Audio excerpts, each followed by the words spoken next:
Hello, good morning. ഇന്നത്തെ ഒരു fish കറിയാണ്. ഒരു സിമ്പിൾ ഫിഷ് കറി. അതിന് 3 പച്ചമുളക്, ഒരു ഇഞ്ച് വലിപ്പത്തിലുള്ള ഇഞ്ചി, ഇതൊക്കെ ചെറുതായിട്ട് അരിഞ്ഞിട്ട് അതിലേക്ക് ഇടുക. ആവശ്യത്തിന് ഉപ്പ് ഞാൻ ഇട്ടിട്ടുണ്ട്. ഒരു ചെറിയ സ്പൂൺ കുരുമുളക് പൊടി.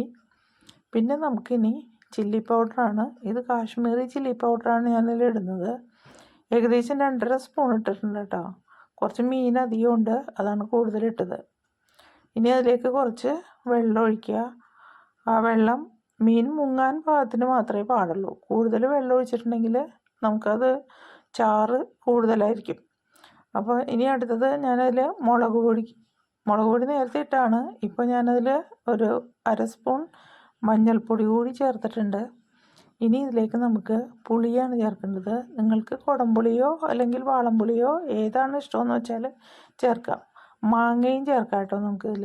ഇവിടെ പച്ചമാങ്ങ കിട്ടാനുള്ള സൗകര്യം കുറവാണ്, അതുകൊണ്ട് ഞാൻ വാളംപുളിയാണ് ചേർത്തത്. ഇത് ഒരു ആവോലി പോലത്തെ വലിയൊരു മീനാണ് കേട്ടോ.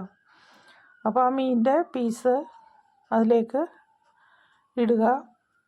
ആ വെള്ളത്തിൽ മുങ്ങിക്കിടക്കാൻ പാകത്തിന് മാത്രമേ വെള്ളം ഒഴിക്കാനായിട്ട് പാടുള്ളൂ. ഇപ്പോൾ ഇതിൻ്റെ തല മാത്രം ഒരു വലിയ പീസാണ്.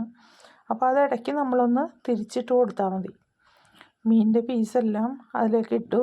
ഇനി നമുക്ക് അടുത്തത് സ്റ്റൗ ഓൺ ചെയ്ത് നമുക്കത് തിളപ്പിച്ച് ഒന്ന് വറ്റിച്ച് എടുക്കേണ്ടതുണ്ട്. ഇത് തേങ്ങാപ്പാൽ കൂടി ഒഴിക്കുന്ന ഒരു കറിയാണ്. ഈ മീൻ നല്ല സോഫ്റ്റായിട്ടുള്ള മീനാണ് കേട്ടോ. ഇവിടെ എല്ലാ മീനും ഇറച്ചി പോലെയാണ്. നമ്മൾ വായിൽ വയ്ക്കുമ്പോൾ ഭയങ്കര ഹാർഡാണ്. അതിലേക്ക് ഞാൻ 1 സ്പൂൺ വെളിച്ചെണ്ണ കൂടി ഇട്ടിട്ടുണ്ട്. ഇതെല്ലാം കൂടി വറ്റി വരുമ്പോഴാണ് അതിൻ്റെ ഒരു സ്മെല്ലും അതുപോലെ തന്നെ ഒരു ടേസ്റ്റും നമുക്കിവിടെ കിട്ടുന്നത്. അപ്പോൾ നന്നായിട്ട് തിളച്ചൊക്കെ വന്നിട്ടുണ്ട്. ഇനി നമുക്കതൊന്ന് ഈ പാത്രം എടുത്തൊന്ന് റൗണ്ട് ചെയ്ത് ഒന്ന് ചുറ്റിച്ച് കൊടുക്കണം. അപ്പോൾ ആ എല്ലാ സ്ഥലത്തും ആ അരപ്പ് എത്തും. പിന്നെ ആ കഷ്ണങ്ങളൊക്കെ കിടക്കണത് ഒന്ന് മറിച്ചിട്ട് കൊടുത്തിട്ടുണ്ടെങ്കിൽ നന്നായിരിക്കും. ഞാനതെല്ലാം മറിച്ചിട്ട് കൊടുത്തു. ആ തലയൊക്കെ മറിച്ചിട്ട് കൊടുത്തു. അല്ലെങ്കിൽ തല പൊങ്ങി നിൽക്കണോണ്ട് തല അതിൽ കിടന്ന് വേവാനായിട്ട് ബുദ്ധിമുട്ടാണ്. വീണ്ടും നമുക്ക് അടച്ചു വെച്ചിട്ട് കുറച്ച് നേരം കൂടി ഒന്ന് വേവിച്ചെടുക്കാം. കണ്ടോ, നന്നായിട്ട് ചിറ്റിച്ചെടുക്കുക. ഇപ്പോൾ ഏകദേശം കറി ഇവിടെ റെഡി ആയിട്ടുണ്ട്. അപ്പോഴേക്കും നമുക്ക് ഉള്ളി കുറച്ച് ചതച്ചിടണം. ഇത് ഫ്രോസൺ ഉള്ളിയാണ് കേട്ടോ. ഞങ്ങൾക്ക് ഇതിൽ ഫ്രഷ് ഉള്ളി ഇവിടെ കിട്ടില്ല. അപ്പോൾ ഫ്രോസൺ ഉള്ളി ചതച്ചെടുത്തു. ആ ചതച്ച ഉള്ളിയും കൂടി അതിലേക്ക് ഇട്ടിട്ട് ഒന്നുകൂടി ഒന്ന് വേവിക്കല്ല, ഒന്ന് തിളപ്പിക്കാം. നമുക്കതിവിടെ തിളപ്പിക്കേണ്ട ആവശ്യമൊന്നുമില്ല. തിളച്ചതിലേക്ക് അങ്ങ് ഇട്ടിട്ട് അത് ഓഫ് ചെയ്തിട്ടാലും മതി. ഇനി ഈ ഉള്ളി ഒന്ന് പതുക്കെ വാടി വരുമ്പോഴേക്കും നമുക്ക് കുറച്ച് തേങ്ങാപ്പാൽ അതിലേക്ക് ഒഴിക്കാം.